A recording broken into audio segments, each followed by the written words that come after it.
જિલ્લાના ધોરાજીથી જૂનાગઢ તરફ જવાનો માર્ગ જાણે વાહન ચાલકો માટે આફતનો માર્ગ બન્યો હોય તેવો ઘાટ સર્જાયો છે।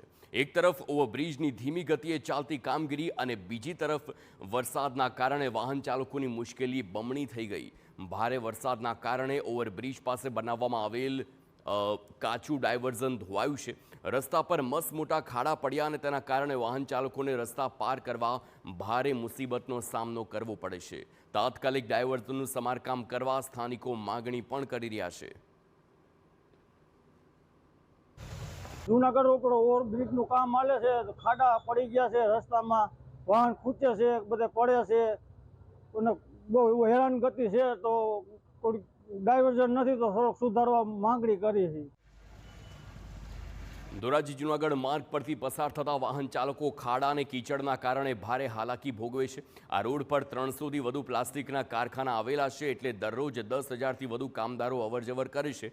ખરાબ રસ્તાના કારણે કામદારો સમયસર પહોંચી શકતા નથી। ઉદ્યોગકારોનો દાવો છે કે વારંવાર રજૂઆત કરી હોવા છતાં પણ નિરાકરણ નથી આવ્યું। ખરાબ રસ્તાના કારણે કારખાના સુધી સામાન પણ નથી પહોંચતો।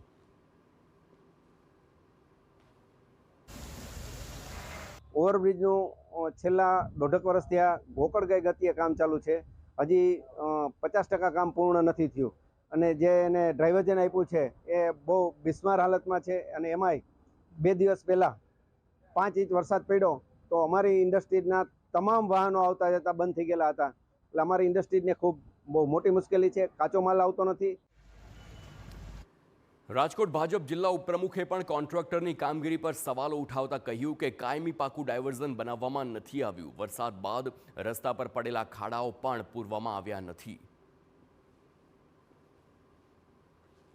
દ્વારા અવારનવાર રજૂઆત કરવા છતાં જે કંઈ એને બાયપાસ જે કરવાનું થાય છે, ડાયવર્ઝન જે કરવાનું થાય છે, એ ડાયવર્ઝન કરવામાં ઘણી ઢીલી નીતિ રાખે છે અને આ રસ્તેથી આ વિસ્તારમાં જે કંઈ ઉદ્યોગો આવેલ છે તે ઉદ્યોગોને પણ હાલાકી ભોગવવી પડે એવું છે।